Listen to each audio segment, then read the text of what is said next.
Hello there, how you doing? Welcome to the channel. Today we're going to be talking about Unreasonable Hospitality. Boom! A really popular book that has been talked about in a lot of places, especially the Bear. So if you're into wanting to improve your life, or no, rather if you want to improve others' lives, then this video is for you. So I'm going to give you 3 takeaways that I got from the book, which I think are really impressive. So first of all, he talked about creativity being a practice, not a passive process. We can't just expect that ideas will come out of nowhere all the time. We have to make space for them. In this case, Will doesn't mention meditation, but I think it's one of the most important things that you can do in order to make space for there to be new ideas, to download from source. If we're just monotonously doing the same things over and over again, there won't be any new insights. Wherever they come from, they seem to come from like this unknown dimension, but you just have to make that space, embrace it, and let it come to you. Also, the second one is about doing consistently something. Doing something consistently, be it writing, making pots, pottery, cooking, negotiation, whatever the art is, you have to do it on a daily basis or as much as possible, as much as you can. Because with that focus on improvement, repetition is the mother of all skill. And all of a sudden, it seems that you're trying to make the same pot over and over again, the same day, and then bam, something changes. And it just happens by itself. It's not like you try to control it, but it just happens. Something comes. And I just think it's out of the presence that comes from doing something over and over again consistently. After that, we have borrowing inspiration from the world. So what I loved is that Will's restaurants, the 11 Madison Park, EMP, and Nomad, they were both based on a concept, right? So 11 Madison Park was done to redefine high dining or fine dining, whatever that's called, high dining. Anyway, they made it to appear like a gentle bird. I don't know if that's the word they use, but a gentle angel where people could go and close business deals and have the lifetime experience of finishing or ending in New York and having that amazing magical illusion, which I also relate to acting as well, or whatever we do. Why don't we aim at that, at creating magic, whatever that is. I differ in some parts with Will, as he always has perfection, perfection, perfection, perfection. But at least for me, when I have this thing with perfection where if I try to go for perfection, I just tense up, I just use too much effort, and it just frustrates me. I think instead of perfection, I like to work on playfulness. I like playfulness, being playful, creating, and taking care of the details, taking as long as much as it needs to take, but devoting the time to do it with presence. Because sometimes it's not about effort or perfection, but just rather doing it and trusting that it's there, having faith.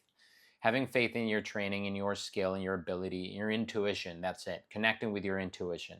And then using inspiration. When he created the Nomad, this other restaurant, he said it wanted to be different. So the concept he used was the Rolling Stones. Isn't that great? It's like, okay, you have this concept that illuminates everything else that you're going to do. And it's some kind of synesthesia. You use this, what if I write a novel based on Led Zeppelin's Knocking on Heaven's Door, or Highway to Hell, whatever.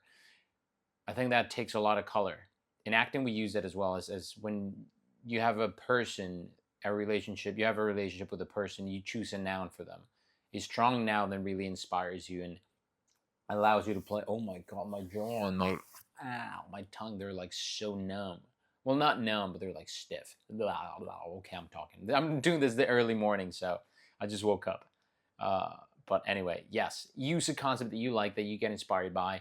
Maybe paintings, maybe songs, maybe a person, a certain character. Depending on what you're using, you can really get inspiration and just base all your work on a single concept, be it synesthesia or whatever that is. And then the third concept that I really loved was, we all know this, but honestly, are you applying it? Offer or serve what you want to be served. Is that what he said? I think he did. Wait, I got some notes here. I'll read you my notes as an extra at the end of the video because I just want to highlight the ones that I like the most. Create magic. Create magic. Serve what I want to receive. That's it.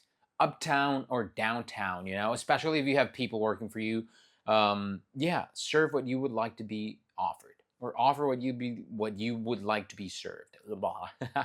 In life with people, treat them accordingly, treat them with kindness, and yet you can be assertive. You can use code. He talks about it. Some employees, he always try to be kind, negotiative, a mediator of sorts. But then he noticed that some people really just need a more assertive mode of communication, that just a gentle, flowy one. We know that there's feminine and masculine energy. So depending on the person that we're with, we can intuitively practice and then know, okay, this person needs more masculine energy, more confrontation, or this person, she needs more, he or she needs more comforting, whatever that is. So adapting to whatever the need is in this situation. And when you're talking to your people, your friends, your family, listen. That's the most important thing. Listening. Okay, I'm going overboard. This is the fourth thing, but I think this should be at the beginning. Listening. It's always improvisational serving. It's improvisational listening with everything. He would listen to his clients, and then if he saw something that could be an opportunity for growth or to serve a magical experience to the customer, he would take it. He served a hot dog to one of the tables because they said they hadn't tried one yet and they were about to leave New York. Isn't that brilliant? That's just listening and creating magic in the moment. That's what acting is. That's what greatest art is, in relationships and partnerships. It's about listening, emptying the cup, listening, and just letting that magic arise by itself. Isn't that lovely? Fuck. I just get excited about talking. I just get excited from talking about it. And then, okay, so that's it. I think that's, yes, improv. Life is improv. Say yes and go with it. Allow yourself to be surprised and just create magic in that moment, and trust your people, especially in the restaurant business. There has to be a certain degree of trust where you put faith in the others that it's going to be okay. Where he said where people would even take the plates away, even if they were tired or about to fall down and crash and die and burn, whatever, because they knew that if someone saw them, they knew that if they started feeling like they couldn't handle it, or they were tired, or they couldn't make it to the other side of the room or the kitchen or the dishwasher, whatever, someone would come and help them before they had to call out for help. It's great calling out for help. He mentioned that too. Okay, so don't just intuitively think that everybody will help you, but develop a sign or something, like grabbing the lapel of your jacket. They did that. Ask for help. And with that, we can create magic and really offer people a great service, going the extra mile, going that extra thing that nobody would say, or costs you a little bit more, a 5% more of your energy, but could really make someone stay, or rather a lifetime memory to be there. I think that's beautiful. I think that's amazing. So I'll read you some of my quotes that I have them over here because I took some notes. And yes, I really love this. This is an extra. Salesmen are product designers with improvisational listening. That's what I'm talking about. Creating in the moment, adapting, and going off the charts. Maybe coloring outside the borders. Collective brilliance. That's it. Connecting with others, we can go further. If you want to go fast, go by yourself. If you want to go far, go with others. Define my values. Exactly. Have a mission statement or a concept that you're aiming towards, even for your life, and then just follow it. Use obstacles to grow. They're all part of the Dharma. They help us to polish up, to spar and wrestle with life, or dance with life and become better than just by ourselves. That's why we have competitors.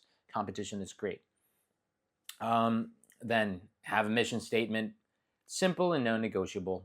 And then have specificity and aim your work at discovery and innocence. This is mine. I think this is mine, but it's great. And yeah, have dialogues with life, interact, and trust yourself. Let go of your preconceptions, your paradigms. I know it's hard. We're too immersed in them, but we can allow ourselves to be surprised. If you enjoyed this video, I'm going to leave one here that you might be into. And if you want to talk to me, just hit me up on Instagram, on my email, and I'll get back to you as soon as I can. Have a great day.